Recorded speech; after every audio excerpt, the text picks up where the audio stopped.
xDrive. Today we drive the most powerful 4-cylinder Mercedes-AMG sedan in the world at the Bodh International Circuit.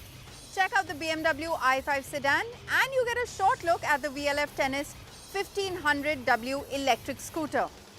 Hello and welcome to Overdrive. I am Soini Dutt. The 2024 Mercedes-AMG C63 SE performance has everyone talking, and that's simply because Mercedes has decided to replace the traditional V8 with a 2-litre 4-cylinder hybrid powertrain. Now, this has done nothing to diminish the power. In fact, power is up at 680 PS and 1020 Newton meters of torque. So how does this translate to on a racetrack? Let's find out at the Bodh International Circuit in Greater Noida.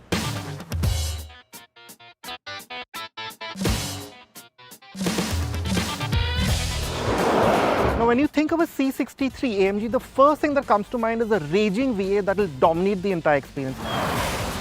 But as you might already know, this Mercedes-AMG C63 SE performance, that very long name aside, hides an incredibly complex hybrid powertrain underneath it.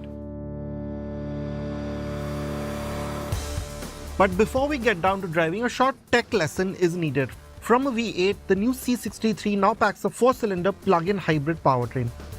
But this is slightly misleading since it now puts out a maximum system output of 680 PS and over 1000 Newton meters, although you only get this figure in certain drivetrain conditions. The 4-cylinder in question is the Manic M139 motor from the A45, placed longitudinally and reworked with a massive electric turbocharger, improved cooling and internals to make it the most powerful 4-pot in the world with 476 PS and 545 Newton meter, paired with the 9-speed MCT. Working with this is an electric motor that makes up to 204 PS and 320 Newton meters, fed by a 6.1 kilowatt-hour battery pack. But unlike most hybrids, this motor's main function is to assist the engine rather than improving efficiency. So at any time you have electric power on tap. The electric motor powers the rear wheels along with the IC, but both can also send power to the front when needed via the all-wheel drive system. There's a separate 2-speed gearbox for the E-motor. This is an especially complex system that monitors drive parameter to supply anywhere between 25 to 80% of its electric power at all times, with 100% power coming up in the launch and boost modes. Now, just to show you the amount of tech that's on board, there's this something called boost strategy, which I'll explain to you.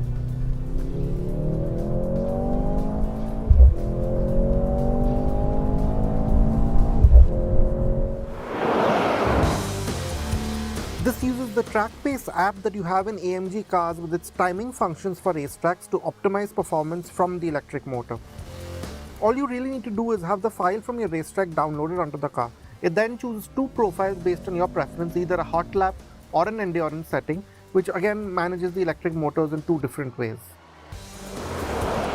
So what that was it uses the electric motor to know exactly, say example at the BIC, where it should deploy all of its 680 PS, and it tells you on the screen, kick down right now, and that's where you'll get all the performance. Now the first thing that you notice is that it's not very quiet. Yes, it doesn't have that big bellowing sound of a V8, that big sense of presence of a V8, but this is not a quiet car, or this is not a car that you might be afraid that you will not have enough attention.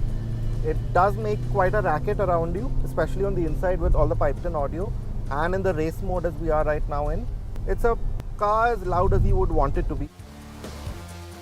Like I've said earlier with the A45 too, you might think on first glance, looking at the numbers, that this 4-cylinder will be very unruly, rough, considering how energy dense, how power heavy it is.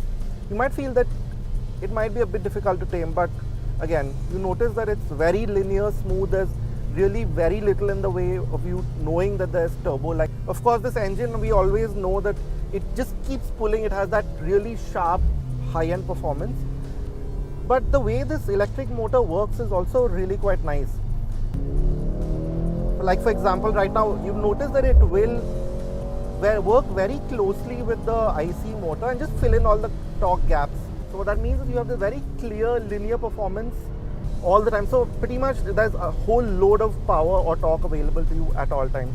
Yes, it won't give you that full 1020 Nm torque. At very rare occasions it will give you that, but always just managing itself very well. There's no waiting for the gearbox to kick down or the engine to be in its power band to give you a good shove of pace. Now this means that the C63 is shockingly good at powering out of corners or at maintaining momentum around the track, but it has brought with it a slightly distanced engagement with the car. You might worry at this time that the relentless top-end surge of a V8 can't possibly be replicated with a hybrid, but Mercedes has gotten quite close. We found that the C63 keeps pulling hard to over 200 kmph on the BIC's back straight. It has direct cell cooling, the 6.1 kilowatt battery pack. So what that does is, it's managing to keep the temperature of the battery at always 45 degrees, and that in turn means that it can charge and discharge very rapidly. For example, just driving around while I'm talking to you, it's just gone up to 100% charge. So which means that you have a charge port, but you really never need to use it often. And that really does help with that sense of performance. Again, it's very F1 derived. So just in the same way that an F1 engine always has electric power on tap, this one too has that. Here on track, this car manages its weight really quite well. Now with that all-wheel drive system and the variable geometry steering and the rear wheel steer that you have at the back, it's only 2.5 degrees, but it does its job. You notice that even at very high speeds, it's turning in so quickly, as you can see. Even when there's a lot of forces acting on it on the track, it's not running wide, it's not losing composure. The new C63 may look like a beefed up C-Class, but only for the second time in its history, it now carries a completely new front section. There's an 83mm wider track and a 10mm increase in wheelbase, all of which has gone into integrating the new powertrain. So there's a visibly more aggressive stance to it. This flat aggressive stance continues to the sides. Here the softer C-Class bodywork works well to give you that traditional cab rearward sedan look, although the Aero style 19-inch wheels could have amped up the sense more. The rear is relatively simple with a blacked out diffuser section and the quad exhaust motifs. The red highlighting and the added cladding seen here are part of the F1 edition cosmetic upgrade, but we'd skip those. Priced at Rs 1.95 crore, the Mercedes-AMG C63 SE Performance is a big step up in price over the last one. There's also the matter of this drivetrain being somewhat divisive among enthusiasts. It takes calibrating what you have traditionally expected from the C63, which may be too much for some. But look past this and you have a car that may be complex, but it sure is effective. It uses the latest tech to give you a natural, engaging feel from behind the wheel, which will scare you and make you grin in the way a performance car should. Well, it's time to take our first break here on the show, but come right back because on the other side we tell you what's exciting about the BMW i5. Welcome back here with us on Overdrive. Now, BMW has been leading in the luxury electric car segment in India, and the fifth product to join this merry bandwagon is the top spec model of the i5, which is coming via the CBU route. Now, slotting between the i4 and the i7, will the i5 have many takers in the Indian market? Let's find out. Whenever we talk about electric vehicles, two words or maybe two terms come into picture. One is instantaneous torque, the other is obviously the range anxiety or the charging structure. These electric vehicles are fast, exciting. The soundtracks, which are synthetic, the acceleration, which is really good. I've driven so many exciting electric vehicles, but rarely I've driven that kind of car, which made me so emotional that I felt like calling my auto nut friends, and I wanted to discuss the acceleration, the surge, emotional part of this drive. BMW i5 M60 xDrive is that kind of car. And as I mentioned, this car evokes many emotions, especially while driving. So let's focus on that part first. How does it look on paper? The motor produces 601 PS of power and 795 Nm of torque with a figure of 0 to 100 in just 3.8 seconds. The top speed figure is 230 km per hour. Now you know what I'm talking about. I mean, even with its weight, this feels light. The way they have managed the weight and the kind of acceleration, the kind of power it gets is phenomenal. It is such an enthusiast car. And then there's steering response, which feels light, easy at slow speeds, and when you catch some speed, then it feels firm. Overall, well directed, gives good feedback, and yeah, to me, it feels like you're seeing response of a sports car. So this car has got M badging, but there is one aspect which differentiates, or you feel that this is not the typical M which we used to. The suspension part is very balanced. So in that case, it's not on the rigid side. This helps you on uneven urban road surfaces. But at corners, you feel that it could use some rigidity. BMW engineers have added one more party trick to this pack. The climax of this whole blockbuster, continuing with the theme of this story, is launch control. Now let's check out the launch control in this i5 M60. It's showing launch control active, 3, 2, 1 and go.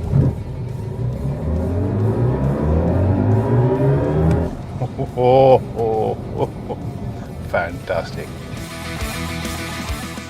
You'd want to play with this feature all day long, but then you need to remember that the car is electric.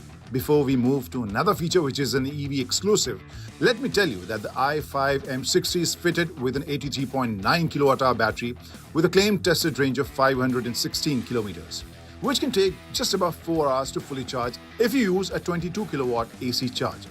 And 11 kilowatt AC charger would double that time. It would take 30 minutes to charge up to 80% if you get hold of a 205 kilowatt DC charger. Since looks are subjective, so I'll express myself right away. I really like the way this car looks, the front especially. And I would request you to share your thoughts as well. How do you like this front look? Because this obviously feels very similar to the regular 5Cs, but at the same time, this doesn't give a typical electric vehicle vibe with this front grille design, which has lots of glossy black panel. Even with the sensor and camera, this looks very compact, sharp and aggressive. The way the bumpers are designed, then you have air dam and this set of headlamps which kind of feels hidden. And then you have the M badging. So M badging is sprinkled all over. If you look at this alloy, 20-inch alloy wheels plus red brake calipers, everything has M mention on the side. You have 5 mentioned here. And then there's a badge at the rear which announces the car you are following is M60. So a couple of M-specific elements welcome you in this car. For example, look at the highlight on the steering wheel. Makes it feel like a sports car. Then you have a boost pedal. Then you have the M badging on the steering wheel. Plus, you have M stitching. Overall, this feels sporty, compact, and then you have some physical buttons as well, so that's nice. I like it. This huge screen which is pretty responsive. If you look at the infotainment screen here, lots of features, the typical BMW iDrive functions over here. You have drive selector with auto hold and parking, and then you can adjust the volume or the track, or operate the infotainment screen via this physical rotary knob as well, which has a very nice looking glossy finish. But in case you are sitting in a chauffeur driven car, how does it feel? Let's take a look. Now the second row of i5 M60. So first thing first, if you're 6'3" like me, headroom might be an issue, but I think for average height, this headroom is okay. The back angle feels a bit too steep, so I'm not sure how comfortable it will be for long drives. But as far as knee room is concerned, even with my driving position, this gives you a decent amount of knee room and leg room. Thigh support could be better, and then again this also gets a central tunnel, which again, as we mentioned, electric cars don't have, but because of shared platform, you get this as well. And then you have a slot to, I guess, hook your tablet, iPad, and 2 Type-C points with the AC vent with climate control. The BMW i5 M60 has left me captivated, yet a bit torn. Its intense, purposeful design, with just the right amount of gloss, cuts and creases, is matched by an engaging and exciting performance. It's well suited for urban settings as well. The performance makes a strong case for a self-driven experience, but Rs 1.19 CR price tag places it in a segment where second-row passengers expect luxury. While the second row is adequate and functional, it lacks the exclusivity one might anticipate. The range is sufficient, consistently hovering just below the 400 km mark during our static and dynamic shoots. The i5 isn't a blockbuster weekend phenomenon. It's a captivating long-form series you enjoy on an OTT platform. A package which goes beyond the iconic sound and instantaneous talk discussion. Well, it's time to take our final break here on the show, but don't go anywhere because on the other side we tell you all about the new VLF Tennis scooter, an electric one that has launched in the country. Welcome back here with us on Overdrive. Italian two-wheel manufacturer VLF has launched in the country with its electric scooter called the Tennis. It has launched at 1.30 lakh rupees and offers a riding range of 130 kilometers. But can it take the fight to the big guns? Let's find out. We just recently saw two new two-wheeler brands being introduced into India under the Motor House umbrella, which is a venture from KAW or Kolhapur Auto Works Veloce Motors Limited. The first being Brixton Motorcycles, who have 4 bikes for us out here in India. Basically 2 variations of 2 different motorcycles, one being the 500cc twin-cylinder Crossfire and 2 variations of the 1200 Cromwell. And finally, we have one electric scooter from VLF, which is the Tennis 1500W. It is VLF stands for Velocifero. It is an Italian brand, whereas Brixton is an Austrian-based manufacturer. Starting off with the design, now there's no denying that the VLF Tennis 1500W is a good-looking scooter. And what sets it apart from the other e-scooters available in the country is its compact design and lightweight construction. The scooter comes with some sleek and suave plastic panels all over, which make it come across as a very attractive scooter, and it even has some guards mounted on the sides of its front apron. The lighting elements definitely give it a very futuristic look at the front and the rear. In terms of design, the scooter is very minimalist and quite easy on the eye, in fact. And in terms of fit and finish, it does quite well too. But in terms of features, well, that is one area where people are going to find fault with this particular machine. Yes, the Tennis comes with a detachable 2.5 kWh battery that promises 130 km of claimed range, a charger that can top up the scooter from 0 to 100% SOC in 3 hours, and a 2.1 kW hub-mounted motor, which is great. You even have some useful features like keyless ignition and a TFT screen with Bluetooth connectivity and 3 ride modes, which are Eco, City and Sport. But that's about it. There's nothing more beyond that. There's no turn-by-turn navigation, music controls, document storage, or even a reverse function on there. In terms of weight, the Tennis tips the weighing scales at a mere 88 kgs, and it features a unique rear suspension setup as well. Now, something unique about this electric scooter has to be that double-sided aluminum swing arm and the cantilever monoshock suspension unit at the back. Unique, yes, but the suspension setup is quite stiff. So the older you are, the more the chances are that you won't quite fancy the ride quality with this machine. The Tennis has 12-inch wheels at both ends and it feels extremely light to maneuver. The 780mm seat height enhances accessibility, while ground clearance is at 140mm. Yes, there are a couple of odd bits about the scooter as well. For one, as soon as you turn the ignition on and press the brake, the scooter is ready to accelerate away, which can be a bit dangerous if you're not careful. There's no way to kill the motor with the scooter on post that. Second is the fact that inconsiderate of whichever ride mode you're in, when you're rolling off the throttle, the Tennis just coasts ahead with practically no regenerative braking force to be felt, which definitely felt odd. Third, the colored interface is rather simplistic, which is alright, but you just have 2 screens to toggle between, and the second screen layout is that of a blue screen with simple text in white that reads out some vehicle data and reset functions. And this is very reminiscent of the old school Microsoft DOS interface, which is definitely a bit strange. Yes, so in terms of riding posture and ergonomics, everything is pretty much straightforward, upright, nice and narrow, the handlebar. It feels like it at least. It's quite flat as well and quite minimalistic feeling wise. Seating posture, yes, you're seated rather upright, which is alright. Quite comfortable on the go, as we found out on the short stint with the scooter. But one thing that I found to be lacking is the amount of seating space that you have, because my cameraman, well, we didn't really manage to fit on this particular scooter. Both of us are pretty tall. I'm 5'9", he's around 5'7". So yeah, not a lot of space. The taller you are, the more you're going to struggle to really be comfortable on the scooter. And also, something the scooter seems to be lacking, although it has a hub-mounted motor, you'd think that there would be enough space under the seat. Let me just show you. Well, that's the amount of space that you have to work with, because that is the 2.5 kilowatt battery. It is detachable, as you can see, but not a lot of storage space to work with. I'm not too sure whether half-face helmet is going to fit in there.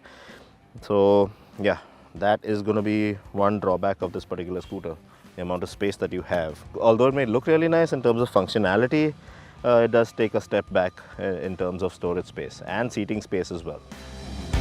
The Tennis is essentially a lightweight urban commuter electric that's aiming high.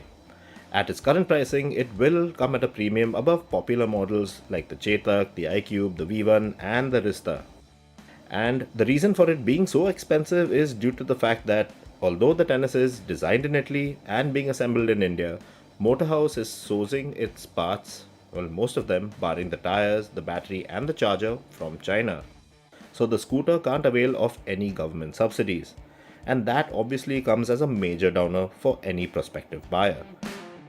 Most importantly, what you'll have to look out for is the sales and service network of the Motorhouse brand, because currently they are just going to set up shop as far as sales and service is concerned in Bangalore, which is going to be their first outlet, and they have a pretty elaborate plan, but let's see how that pans out. So yes, that is something that you'll have to really consider if you plan on picking up any of these Motorhouse brands from Brixton or VLF. Well, we run out of time on this week's edition of Overdrive, but remember, you can stay in touch with the team through our various social media platforms, and you can write to us on YouTube as well. We'll see you next week. Until then, drive and ride safe.